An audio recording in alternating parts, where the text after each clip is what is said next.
أهلا وسهلا بالنبي أهلا وسهلا بالنبي أهلا وسهلا بالنبي أهلا وسهلا بالنبي أهلا وسهلا بالنبي. السلام عليكم ورحمة الله وبركاته.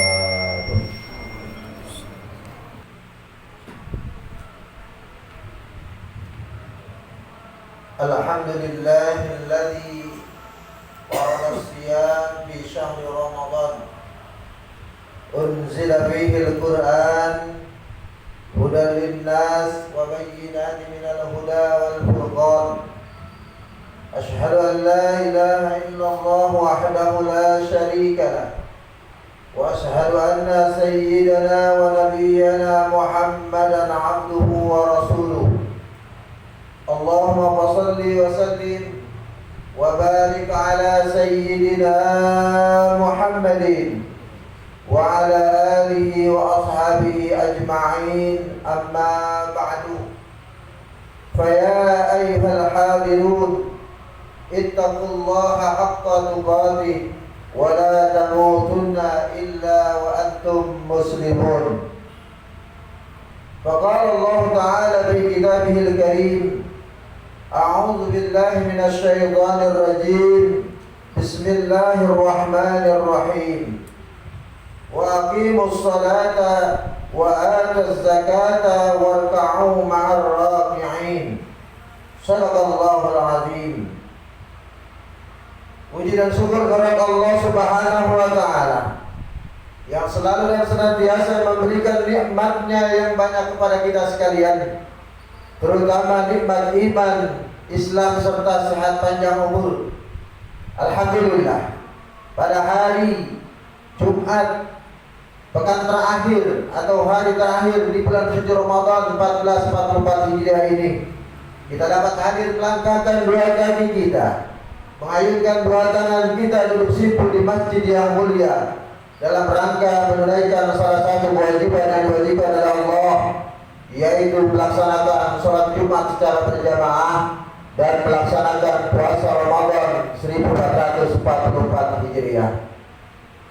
Salawat dan salam semoga tercurahkan kepada qudwatul hasanah baginda Nabi Muhammad sallallahu alaihi wasallam, pada keluarga, sahabat dan pengikutnya ila yaumil qiyamah. Hadirin jamaah salat Jumat rahimakumullah. Sebelum masuk materi khutbah, khatib yang baik mengajak, menghimbau khususnya pada diri pribadi dan umumnya kepada jamaah sekalian. Mari sama-sama kita tingkatkan kualitas keimanan kita kepada Allah Subhanahu wa Ta'ala dengan melaksanakan apa-apa yang diperintahkan oleh Allah Subhanahu wa Ta'ala dan menjauhkan segala hal-hal yang dilarang oleh Allah Subhanahu wa Ta'ala. Allah Subhanahu wa Ta'ala berfirman dalam surah An-Nur ayat 56. Bismillahirrahmanirrahim. Wa aqimus salata wa atuz zakata wa ati'ur rasul la'allakum turhamun. Dan dirikanlah salat, tunaikanlah zakat, dan taatlah kepada Rasul supaya kamu diberi rahmat. Dalam ayat ini jelas disebutkan bahwa ibadah zakat merupakan sebuah perintah. Sebagai makhluk dan hamba, perintah yang diberikan Allah menunjukkan sebuah kewajiban yang wajib dipatuhi dan dikerjakan. Jika menjalankan sholat adalah kewajiban yang memiliki dimensi vertikal, yakni kepatuhan untuk memenuhi hak Allah Subhanahu wa Ta'ala dengan menyembahnya, maka kewajiban zakat memiliki dua dimensi ibadah. Selain dimensi vertikal sebagai kewajiban kepada Allah, zakat juga memiliki dimensi horizontal dalam bentuk memberikan harta yang dimiliki, karena di dalamnya terdapat hak-hak orang lain. Dalam menunaikan zakat juga bukan sekedar memberikan bahagian harta dan setelah itu selesai kewajiban kita, namun di situ terdapat aturan dalam pengeluarannya, dan sudah ditentukan besaran harta yang harus dikeluarkan. Inilah kemudian yang menjadikan zakat disebut masuk dalam kategori ibadah maliyah atau ibadah kehartaan. Hadirin jamaah salat Jumat rahimakumullah. Dalam kitab Ihya Ulumuddin, Al-Imam Ghazali menjelaskan 3 hakikat makna dan tujuan dari kewajiban berzakat. Yang pertama, mengeluarkan zakat itu mampu menjadi wujud totalitas kecintaan kita kepada Allah Subhanahu wa taala.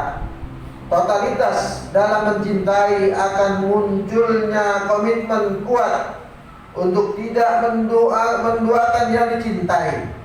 Keterkaitan dengan keesaan Allah Subhanahu wa taala, maka zakat akan semakin menyempurnakan keimanan untuk tidak menduakan Allah dan menguatkan bahwa dialah satu-satunya yang berhak untuk disembah.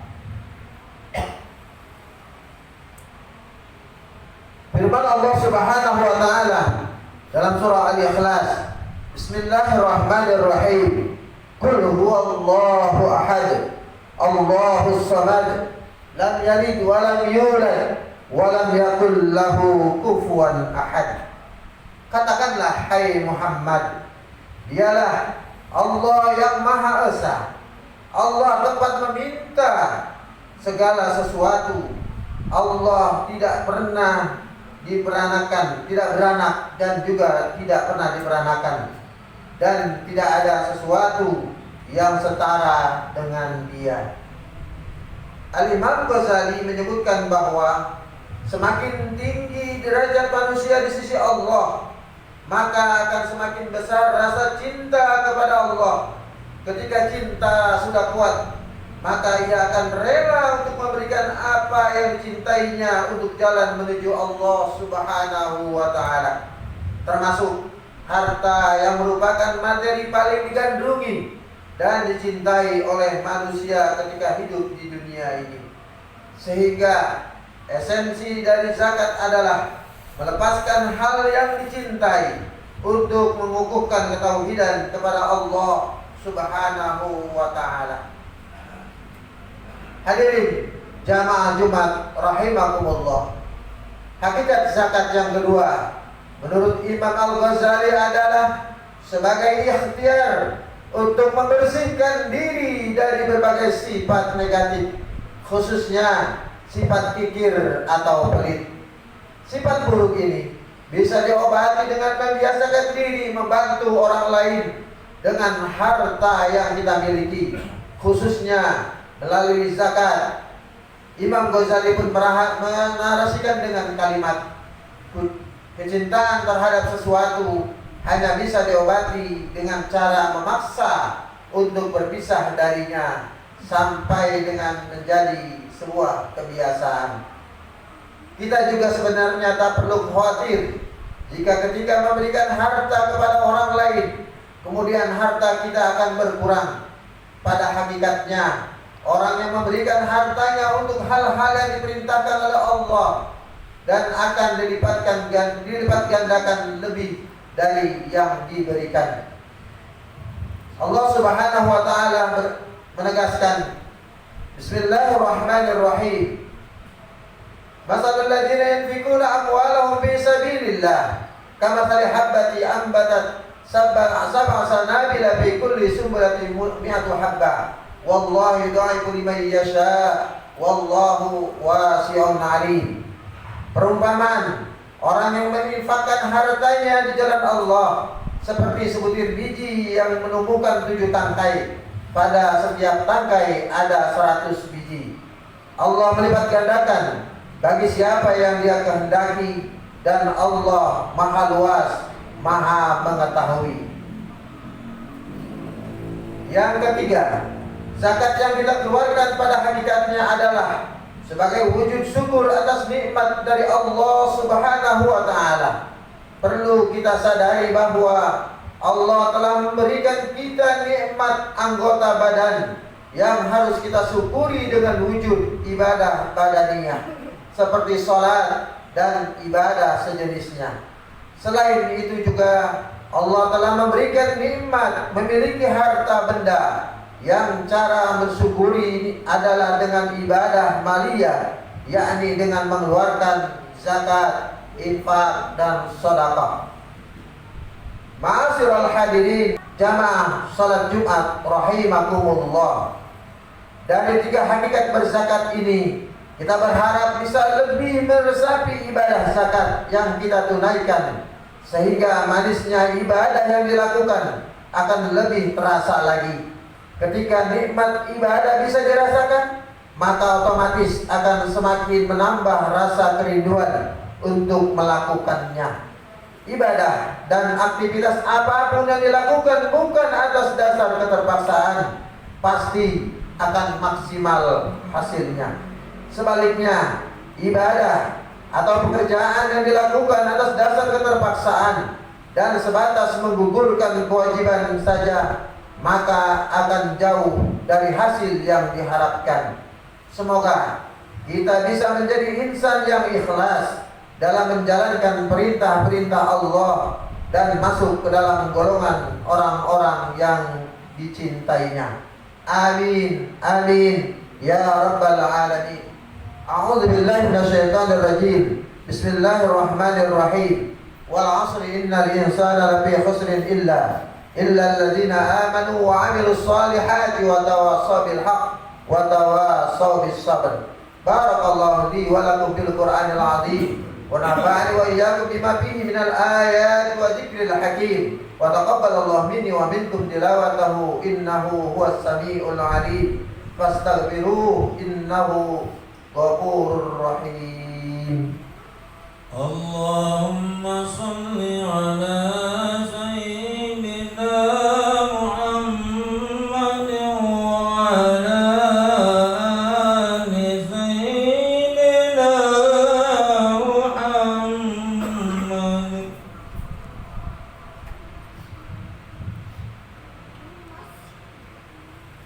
Alhamdulillahilladzi an'amana bi ni'matil iman wal islam. Wassalatu wassalamu ala sayyidina Muhammadin wa ala alihi wa ashabihi ajma'in. Ashhadu an la ilaha illallah al-malikul quddusus salam wa ashhadu anna sayyidana wa habibana Muhammadan abduhu wa rasuluhu sahibus syarif bil ihtiram. Amma ba'du, faya ayyuhan nas, usikum wa nafsi bitaqwallah, faqad fazal muttaqun. Faqala ta'ala, inna allaha wa malaikatahu yusalluna 'alan nabi, ya ayyuhalladzina amanu sallu 'alaihi wa sallimu taslima. Allahumma salli 'ala sayyidina Muhammad wa 'ala ali sayyidina Muhammad كما صليت على سيدنا إبراهيم وعلى آل سيدنا إبراهيم وبارك على سيدنا محمد وعلى آل سيدنا محمد كما باركت على سيدنا إبراهيم وعلى آل سيدنا إبراهيم في العالمين إنك حميد مجيد. اللهم وارض عن الخلفاء الراشدين وعن أصحابه جميعا أجمعين والتابعين والتابعي التابعين بإحسان إلى يوم الدين. اللهم اغفر للمسلمين والمسلمات والمؤمنين والمؤمنات الأحياء منهم والأموات إنك سميع قريب مجيب الدعوات يا قاضي الحاجات. اللهم تقبل وضوءنا وصلاتنا وصيامنا وقيامنا وركوعنا وسجودنا وتهليلنا وتسبيحنا وقراءتنا وتعبدنا وتمم تقصيرنا برحمتك يا أرحم الراحمين.